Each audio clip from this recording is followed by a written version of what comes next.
എന്ത് സാധനം കമ്പോസ് ചെയ്യുമ്പോഴും ഡയറക്ടറിന് സെൻഡ് ചെയ്യുന്നതോടൊപ്പം തന്നെ ഐഷേൻ്റെ ഫോണിലോട്ട് അയക്കും. പിന്നെ അവൾ കേൾക്കും, ഏതെങ്കിലും ട്യൂൺ എന്തെങ്കിലും സാമ്യമുണ്ടോ എന്നുള്ള അപ്പം തന്നെ ഒരു മറുപടി വരും. ഇവരൊക്കെ ലിസണേഴ്സ് ആണല്ലോ. അപ്പം അങ്ങനെ സാമ്യത്തിൻ്റെ കാര്യം പറഞ്ഞപ്പോഴാണ് മുമ്പ് ഗോപി സുന്ദർ ഒരു കാര്യം പറഞ്ഞിട്ടുണ്ടായിരുന്നു. ഈ ചില മ്യൂസിക് ചെയ്യാനായിട്ട് വരുന്ന ഡയറക്ടേഴ്സ് പറയും, ചില റെഫറൻസ് തരുമല്ലോ, ഇന്ന സിനിമയിൽ ഇതുപോലത്തെ ഒരു പാട്ടാണ് വേണ്ടത്, കുറച്ച് കഴിയുമ്പോൾ പറയും ആ പാട്ട് പോലത്തതാണ് വേണ്ടത്, ആ പാട്ട് തന്നെയാണ് വേണ്ടതെന്ന് പറഞ്ഞിട്ട് അതുപോലെ ചെയ്യേണ്ട സാഹചര്യങ്ങളുണ്ടെന്ന് പറഞ്ഞാൽ അദ്ദേഹം കരയുന്നൊരു സാഹചര്യം ഉണ്ടായിരുന്നു. അപ്പം അത്തരത്തിലൊരു സ്ട്രെസ് എപ്പോഴെങ്കിലും അനുഭവിക്കേണ്ടി വന്നിട്ടുണ്ടോ? എനിക്ക് തോന്നുന്നു ഇതിൻ്റെ ഒരു യൂണിവേഴ്സലി ഒരു ആൻസർ പറയുകയാണെങ്കിൽ, ഇപ്പം ഞാൻ എൻ്റെ ഡയറക്ടർ എപ്പോഴാണ് ഏറ്റവും ഹാപ്പി ആവുന്നത് അതാണ് എൻ്റെ സന്തോഷം. അതിപ്പോൾ ട്യൂൺ ചെയ്യുന്ന സമയത്ത് ചില ഡയറക്ടേഴ്സ് ചിരിക്കില്ല, അവർ ഭയങ്കര ആലോചനയിലായിരിക്കും. അപ്പോൾ എനിക്ക് ഇപ്പോഴൊക്കെ യൂസ്ഡായി, ആദ്യത്തെ സമയത്തൊക്കെ ചില ഡയറക്ടർമാരൊന്നും മിണ്ടൂല. അപ്പോൾ ഞാൻ പറയും എന്ത് പറ്റി, എന്തെങ്കിലും നമ്മൾ കമ്പോസ് ചെയ്യുന്നത് എന്തെങ്കിലും വല്ല അൺകംഫർട്ടബിൾ ഉണ്ടോ? ഇല്ല, ഞാൻ ഈ സോങ് കേട്ടിട്ട് എൻ്റെ സീനിന് എന്താ ചെയ്യേണ്ടതെന്ന് ആലോചിക്കുവാണ്. അപ്പോൾ അവർ ആക്ച്വലി ഇൻ പ്രോസസ്സിലായിരിക്കും. ചിലത് ഈ പറഞ്ഞ പോലെ റെഫറൻസസ് അവർ തരും. ഇതുപോലെ ആവാത്ത വരുമ്പം അവരുടെ ഒരു നിരാശ അവരുടെ ഫേസിൽ വരും.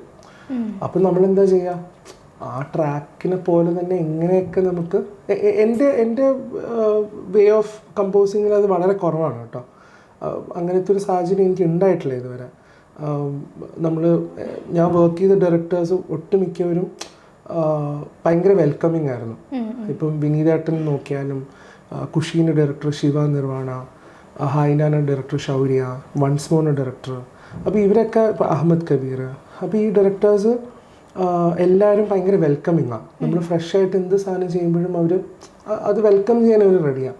പക്ഷേ എന്നാൽ മറ്റുള്ള അനുഭവങ്ങളും ഉണ്ടായിട്ടുണ്ട്, ഇതുപോലെ നമുക്ക് വേണം. അപ്പോൾ ഞാൻ യൂഷ്വലി ഇപ്പം ഈ ഡയറക്ടേഴ്സിൻ്റെ കൂടെയൊക്കെ വർക്ക് ചെയ്യുമ്പം ഞാൻ ഈ ഡൗട്ട്സൊക്കെ ഇവരോടും ചോദിക്കും, ഇങ്ങനെ ഒരു സാഹചര്യം വന്നാൽ എന്താ ചെയ്യുക. അപ്പോൾ പലപ്പോഴും ഞാൻ പഠിച്ചിട്ടുള്ളത്, അവരെന്തുകൊണ്ടാണ് ആ റെഫറൻസ് പറയുന്നതെന്ന് നമ്മൾ മനസ്സിലാക്കി കഴിഞ്ഞാൽ ഒരു പക്ഷേ നമുക്ക് സൊല്യൂഷൻ കിട്ടും. എന്തുകൊണ്ടാണ് ഇവർ ഈ റെഫറൻസ് പറയുന്നത്, എന്താണ് ഇതിൽ അവരെ എക്സൈറ്റ് ചെയ്യിക്കുന്ന എന്ത് കാര്യമാണുള്ളത്, പിന്നെ അതിൽ നിന്നിങ്ങനെ ആലോചിച്ചിട്ട് ക്രാക്ക് ചെയ്യാൻ നോക്കും. ചില നേരത്തൊക്കെ ആ ട്രാക്കിൻ്റെ സാമ്യം ഇതൊക്കെ വരും. പക്ഷേ ഞാൻ എപ്പോഴും യൂണിവേഴ്സിൽ നോക്കുന്ന ഡയറക്ടർ ചിരിക്കുന്നത്, അയാൾ ഹാപ്പിയാണോ, അവിടെ ആ സൊല്യൂഷനാണ്. ശരിക്കും ഞാൻ ഹൃദയത്തിന് ശേഷം ഇത്തരത്തിലൊരു പ്രശ്നം വന്നിട്ടുണ്ട്, ചേട്ടന് നോ പറയാൻ കുറച്ചുകൂടി എളുപ്പമായിരിക്കും. പക്ഷേ ഹൃദയത്തിന് മുമ്പത്തെ സാഹചര്യം അങ്ങനെ ആയിരുന്നില്ലല്ലോ. അപ്പോൾ ആ ഒരു സാഹചര്യത്തിൽ എങ്ങനെയായിരുന്നു? ഞാൻ ആക്ച്വലി സത്യം പറഞ്ഞാൽ ഇപ്പോഴും നോ പറയുന്നത് ഭയങ്കര കുറവാണ്. ഞാൻ അതിൻ്റെ ഒരു സ്ട്രെസ്സും ചില നേരത്ത് ഉണ്ടാവാറുണ്ട്.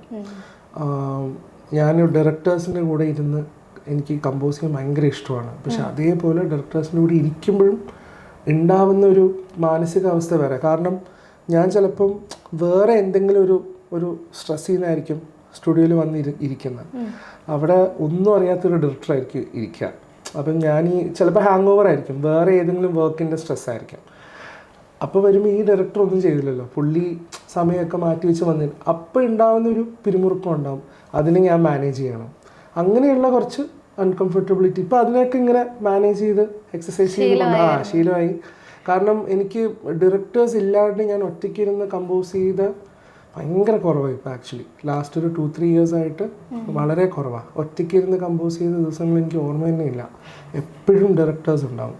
എങ്കിലും ഒരു ക്രിയേറ്റീവ് ബ്ലോക്ക് ഒക്കെ വരില്ലേ? അപ്പോൾ എങ്ങനെയാണ് അത് ഓവർകം ചെയ്യുന്നത്? അതൊക്കെ നമ്മുടെ പേഴ്സണൽ മെൻ്റൽ സ്പേസ് ആണ് ഈ ബ്ലോക്സ് ഒക്കെ. അത് മറ്റുള്ള ഒരു ടെർഷറി ആയിട്ടുള്ളൊരു ആളുടെ ഇമ്പാക്റ്റ്ഫുൾ ആവില്ല. നമ്മൾ ഡിസൈഡ് ചെയ്യുകയാണ് നമുക്ക് ബ്ലോക്ക് വേണോ, ബ്ലോക്ക് ഇല്ലാതെ. ഞാനൊക്കെ അങ്ങനെയാണെങ്കിൽ ഒരിക്കലും ഖുഷി എന്ന് പറഞ്ഞൊരു സിനിമ, ഹൈനാന എന്ന് പറഞ്ഞ സിനിമ ഒന്നും ഒരിക്കലും സംഭവിക്കില്ല. കാരണം ഖുഷി ഫിലിമിന് ഞാൻ കമ്പോസ് ചെയ്യാൻ പോയിരിക്കുമ്പം എൻ്റെ കൂടെ ഒരു 10-15 പേരാണ് ഒരു റൂമിലുള്ള.